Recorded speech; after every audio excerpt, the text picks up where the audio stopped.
The following story contains themes or elements that may not be appropriate for all viewers. Viewer discretion is advised. Welcome to Whisperwood Stories. Today I'm going to read another story from Nosleep for you, this time from user orangeplr. Let's begin.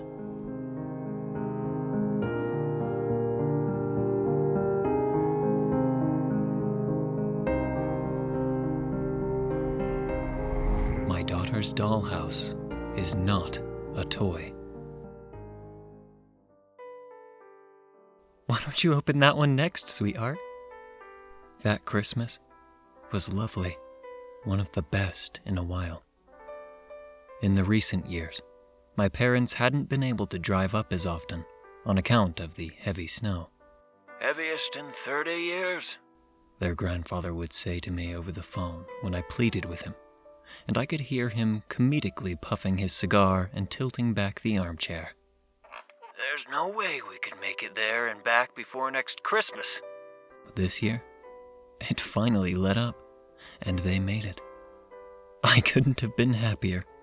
I leaned into my husband's side as my daughter shredded the wrapping paper, encasing her huge final present with an enormous smile plastered across her face. "A dollhouse!"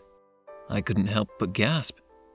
It was huge, pristine, complete with 3 stories, little flower pots hanging from the windowsills, and even a little front yard. I reached out and ran my fingers across the plastic grass, just to be sure. My daughter was beside herself. She had been begging for a dollhouse for months now, but I kept snubbing her, knowing what her grandparents were planning. "It's beautiful, Ma," I said. "It's so pretty." My daughter ran over to hug my mother, and then my father. They laughed and patted her head, telling her that they would do anything to make her happy. I couldn't stop staring at that beautiful dollhouse.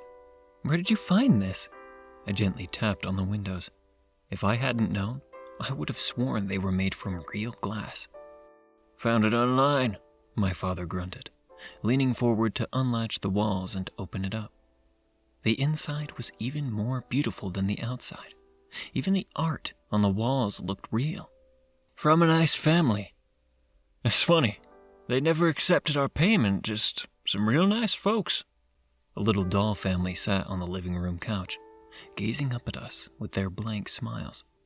"A happy family of 4, my mother keened, clasping her hands in front of her chest. "Just like you."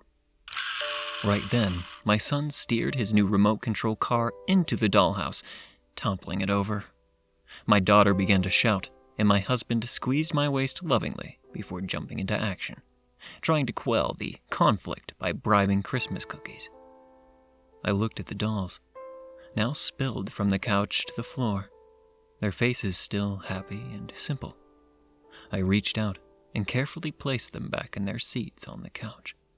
I couldn't help it. The weeks after Christmas were a little bit hectic, as they tend to be. My days were full of packing decorations back into boxes and picking leftover bits of wrapping paper out of the carpet. I was happy to have my children home for winter break, even if they only added to the chaos.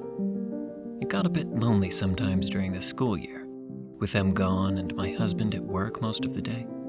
I dreaded when they would all be gone again, leaving me alone with an empty nest. I didn't know what I would do when they went off to college, but that was something I wasn't prepared to think about. It wasn't my dream to be a stay-at-home mother and wife until I met my husband. I wanted to be a full-time artist, but that isn't necessarily a career you go into with nothing to fall back on, was it? And who was I to argue with my fate? Every night, after my family had eaten my dinner and all the dishes were taken care of, while my husband waited for me to come to bed, I checked on the children. It was my favorite time of the day. I would gently crack open their doors and peek my head in, listening to their breathing for a few seconds and watching their blankets rise and fall. My daughter was 10 and my son was 12, so occasionally I would catch them staying up past their bedtime, and nobody tell my husband, but I would usually just pretend I didn't notice, especially in those few weeks. It was their break after all, and they just wanted to play with their new toys. I would often hear scrambling behind their doors as I walked down the hall, and open the door to find them with the blankets pulled over their faces, snoring theatrically to try and trick me. However, after a few nights of checking on my daughter and finding her dollhouse lights on, I began to feel worried. One morning, I decided to ask her about it. "Sylvie!" I called, clicking the coffee pot back into place and reaching for the fridge. "Honey, have you been staying up late?" I heard her spoon clink against her bowl of cereal. "No." I splashed some cream into my mug. "Are you sure? You're not in trouble. I just noticed your dollhouse lights have been on, and they're never on when you go to bed." I heard a humph, and I turned around to see her crossing her arms, frowning down at her breakfast. "I'm not staying up, Mama. It's not me." "What do you mean it's not you?" "Kev is the one playing with my dollhouse, and he never asks permission, ever. I know he's doing it." I opened my mouth to reply, to ask what she meant by that, but before I could, my husband walked in. "Hello, girls," he said in his breathy, dreading work voice and wrapped his arm around my waist. "Coffee?" I nodded, shrugging at the pot behind my back, my daughter's words still nagging at me. Soon after that day, the dreaded came to be. My kids had to go back to school, and I was once again left alone during the day. The first day of this, right when I was getting bored of reading my book and trying to think of what I was going to do to keep myself entertained, I heard something from upstairs. It was like something falling. I frowned and pushed myself off of the couch, wrapping my cardigan around myself to fight back the drafty cold. When I got upstairs, I wasn't quite sure where to look for the source of the sound. Even so, something drew me toward my daughter's bedroom at the end of the hall. I gently swung the door open, looking around. Nothing looked immediately awry. The room was the dimmest in the house besides the attic, because the window was the smallest, letting in the least natural light during the day. The darkness drew my eyes right to her dollhouse, sitting innocently in the corner, the windows glowing with yellow light. I very carefully cracked the toy open, examining the inside. It took me a moment to find the doll family, but once I did, I smiled. The mother and father dolls were sitting on the couch downstairs, their faces trained ahead as if watching TV. The children were upstairs in one of the bedrooms. The girl was laying on the floor, as if she'd toppled over, and the boy was standing above her. I mentally commended my daughter for how maturely she must have been playing with the dollhouse.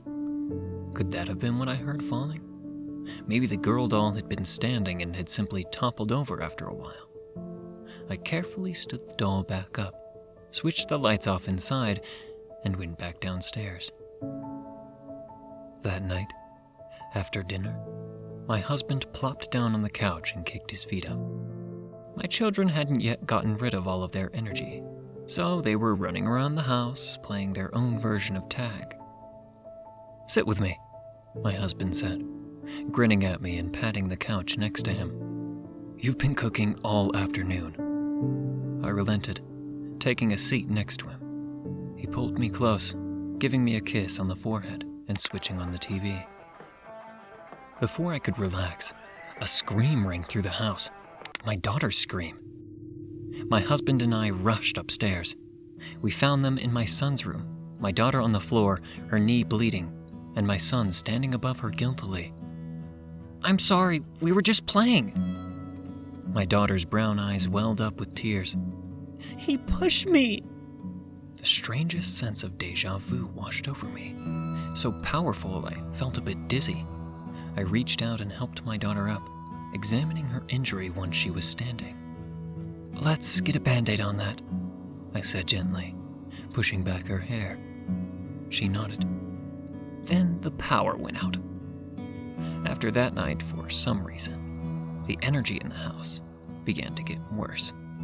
all of the winter break high had diminished, and we seemed to all be left feeling a bit empty. The house felt lonelier when everyone was away, and when they were back, it wasn't very much better. The worst was my daughter. I noticed she hardly spoke at all anymore. She would come home with red, swollen eyes, throw her pink bag down on the couch, and go to her room. She hardly left her room at all unless it was for a meal, or unless I made her come out. One day, I decided I was going to search her room. I know it didn't earn me any mom points, but please don't judge me too harshly. I was starting to feel incredibly worried. We had always been such a happy, close family, especially my daughter and I. And this change had been so abrupt and violent. I worried about the boys as well, of course, but I just wanted to know what was going on with her. While she was at school, I went through her room. I looked under the bed. I looked through all her desk and dresser drawers. I even lifted up her carpet in some places. I didn't find anything at all. Not a diary or journal, not even a suspicious box. Finally, I ended up in front of the dollhouse. It was open this time, and the lights were off, and I reluctantly peered inside, a sense of dread welling up inside of me. I didn't see any of the dolls at first. It didn't seem like any of them were even inside of the dollhouse. Maybe discarded somewhere else in her room, or maybe lost in Kev's room, sitting in his remote control cars because he needed drivers to crash them into things. Maybe she was just bored of it now. But then I saw one of them. It was the mother doll, long brown glossy hair and colorful flora dress, making her stand out. She was standing in one of the bedrooms. The girls, I assumed by the decor, in one of the corners. The doll was just standing there, facing the wall, the wallpaper pressed up against her plastic nose.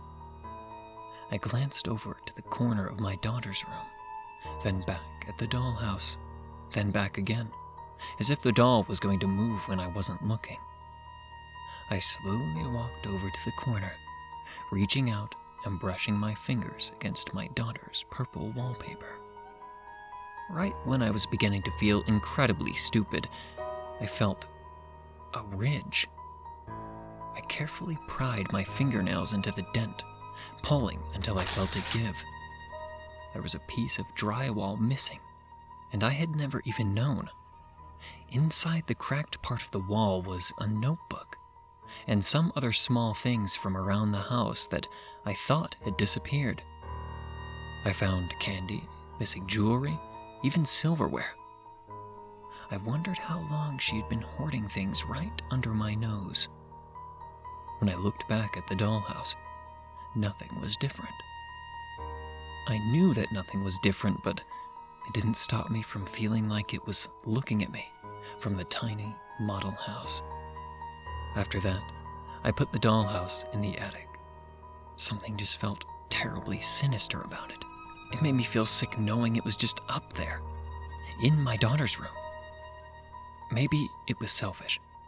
I certainly began to think so when I saw how upset it made her when I told her. But it wasn't something I was willing to budge on. I planned on giving it away to some neighborhood kid, but eventually I started to forget about it. I felt silly for thinking that maybe they might. I had been superstitious in the past, but it had never gotten this ridiculous. Things stayed the same. My children continued to be quiet and anxious creatures, and my husband stayed longer and longer at work. I spent my days wandering the house aimlessly, cleaning and tidying things and preparing meals. My purpose was draining right along with my connection to my family. I convinced myself it was just the school year, that it would get better by spring break. And I almost forgot about the dollhouse. I almost forgot until spring cleaning. I decided to get a head start, having not much else to do besides clean. And when I finally reached the attic with my duster and my bucket of soapy water, my heart sank. I felt like I could feel it getting eaten away by my stomach acid. There it was. The dollhouse. It sat peacefully beneath the window, between my husband's dusty shotgun and a stack of old books and clothes, the lights inside glowing out of the little plastic windows. I stared at it for what felt like an hour before I could get up the courage to walk over to it. The latch felt like it echoed endlessly, bouncing off the attic walls and into my ears. It was deafening. The dollhouse creaked, like it had been waiting 1,000 years up there. I cracked it open like a rib cage. I was scared of what I would find inside, but I had to know. I knew exactly how I had left it. I had left the family on the couch, just like it had been when my parents had first gifted it to Sylvie. Nice and neat. The dolls were not on the couch when I looked inside. The first thing I noticed was the children. The dolls were propped up in the hallway of the house, leaning slightly towards the bedroom door, as if they were listening for something. Their plastic hands were pushed together clumsily, as if they were holding them. And I could have sworn there were expressions on their faces that hadn't been there before, although I couldn't make out what they were. Inside of the bedroom, the woman was leaning against the door, her face in her hands and her brown hair frizzy, as if she had run her hands through it many times. In the bed, the man was sitting up, and next to him, there was a lump. I frowned so hard that I began to develop a headache. There was a lump, some kind of shape next to him in the bed. I slowly reached out, intending to touch it, to pull back the tiny felt blankets. Something. I nearly leapt out of my skin at someone banging on the attic door, my hand flying to my heart. Honey, are you up there? I glanced at the dollhouse, and then at the attic door, my eyes wide, feeling frazzled and disoriented. Yes, I called out shakily. Coming! I rushed downstairs, my hands trembling. When I reached the second floor, my husband looked at me strangely. Anna, are you feeling all right? I swallowed hard, looking him up and down, and then at my children. They were scooping ice cream with plastic spoons out of little styrofoam cups. My husband seemed to notice my confused expression. He reached out and rubbed my arm briefly. After I picked them up, we went to get ice cream, he explained with a smile. I felt a strange ripple of fury run through me, almost knocking me off balance. I had to actively try not to glare at him. Who did he think he was, picking them up and taking them out to get ice cream when my children would hardly look at me? Who did he think he was stealing my children? I was a bit shocked by this mood swing, and I reached up to smooth out my hair with my shaking hands. Have any of you been to the attic recently? I asked, trying to keep my voice even. My husband frowned. No, I don't believe so. Have you, kids? They both shook their head, their lips pink from the ice cream. None of my family particularly liked the attic. It creeped them out, especially my daughter. I licked my lips nervously. The next few days were hell for me. I was thrown into a constant state of fight or flight, wondering if what I saw in the dollhouse was my reality. But I couldn't tell anyone about it. They would think I was completely insane. I wouldn't let anyone take me away from my family. Finally, I reached a breaking point. I told my husband I was going to stay with my parents for a few days, and I left without so much as a packed bag.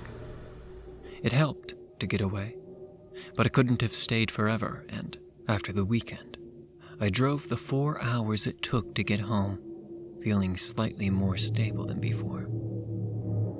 That didn't take long to change. Even just walking up our front path, I knew something was wrong. Things felt tense. I couldn't explain it. I pushed open the front door and I found my kids already waiting for me. "Hi, Mom." My son had a solemn look on his face. He smiled nervously up at me. When I went to push past him, he reached out to stop me. "Stay down here, please, Mom. Just for right now." It felt like my heart had been tied into an ever-tightening knot. I looked down. My son was holding my daughter's hand. I walked past them, ignoring my other child's pleading, and I stormed upstairs. In our bedroom, I found my husband, and I found another woman in bed with him, most of her naked body concealed by our blankets, the blankets I had picked out for us. I began to cry. I cried so hard I could even hear my husband's hasty explanation, his begging for my forgiveness, hiding my face in my hands. When the woman, whoever she was, slipped past me and through the doorway, I fought the urge to grab her and bash her head in. That night, I dragged the dollhouse down the stairs and slammed it down on the coffee table, right in front of the couch I slept on.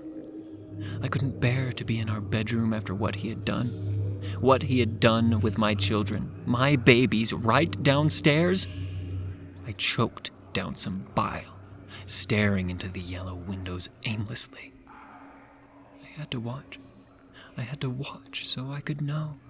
I had to watch so nothing terrible happened to my family. Over the next few days, my husband tried desperately to get to me. He tried everything. He begged, he cried, he yelled. He even acted as if he was going to hit me a few times, just to get my attention. But it never worked. Eventually, he gave up. Sometimes my kids would sit next to me, but mostly they avoided me. I think they were scared. I think I was scaring them, but I didn't care. I wouldn't leave the couch. I couldn't. Sometimes things would change, I noticed. The second I looked away, I would get back from the bathroom or wake up from another fitful night of sleep to see the dolls had moved a little bit around the house, that they were in their rooms or at the dinner table. But never the woman. Never my doll. That one stayed glued to the couch, facing me with its blank, painted face. However, one day, that was different. When I woke up at the crack of dawn, I jumped up to check the dollhouse, and I nearly threw up right on the carpet that was now mildly stained with blood, dripping from the glass table. The dollhouse was in disarray. In the living room lay the son, his plastic doll arm all but broken off, snapped in 2 places. It hung on by a tiny sliver. I could see the bone, also plastic, and red blood dripped from the wounds. Without thinking, I touched it to my fingertips, bringing them to my nose. It smelled metallic. It smelled real. Manically, I picked up the doll, my son, holding him in my trembling, blood-smeared palm. I desperately tried to fix it, pushing the arm back into place, but it only broke more beneath my touch. "Kev!" I shouted at the top of my lungs into the quiet house, my voice breaking. I stood up from the couch. I felt like the walls were pressing in on me, and I couldn't catch my breath. "Mom?"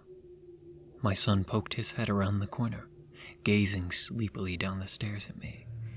"Are you okay?" "Oh, thank God." I stumbled towards him, climbing up the stairs on all 4s. My knees felt too weak to climb them normally. When I got to him, I wrapped him in my arms, squeezing him until he whimpered. "Are you okay?" he asked again, his voice small. He was scared, I realized. I was terrifying him. I loosened my grip, just slightly, kissing his sweaty forehead. "Yes," I breathed. "I'm okay, honey. Mama's okay. I was just worried about you." He took a small step back, but I held onto his arms tightly. I didn't want to let him go. "Why, Mom?" I wiped the tears off of my face clumsily. I hadn't even realized I was crying. "I'm worried something terrible might happen to you." His face crumpled in fear, and he stared at me. "What?" "Oh, don't you worry about that. Don't worry. Everything will be okay. You're safe. Just stay here. Stay right here." I knew I was rambling, but I couldn't stop myself. Seeing his precious face, unharmed, was like a drug to me. I gripped his arms tighter, and he squeaked in pain. "Just stay with me," I said, and as the words left my mouth, he pulled his arm away from me. I reached out for him, and like it was slow motion, he stumbled away from me. He stepped backwards, but there was nothing to step on. He was right on the edge of the stairs. I tried to grab him, but I couldn't. He was already falling. Today is the day he gets back from the hospital. I feel like I haven't slept in days. The guilt is eating me alive. My husband says he isn't, but I know he's keeping my daughter from me. I suspect he's sneaking her out the back door when I'm not looking to take her to school. I just want to see them. I just want my family to come back to me. The guilt and anger are eating me alive. It's eating me alive. Today is the day he gets back from the hospital. And today is the day the dollhouse was drenched in blood. All the dolls are sprawled out across the living room carpet, riddled with bullet holes, their guts spilling out on the floor and their plastic smiles obscured by the gore and gray matter. All of the dolls, but one. The mother stands in the middle of the bodies, holding a toy shotgun. It looks like something that might have come out of my son's room, but I don't know how it could have gotten here. I could swear he was crying. Today is the day I looked in the window of the dollhouse and saw myself having murdered my entire family. The family I love so dearly. And today is the day I looked out my own window, and I smiled. I smiled, a blank, plastic smile. And I looked, and looked, and looked.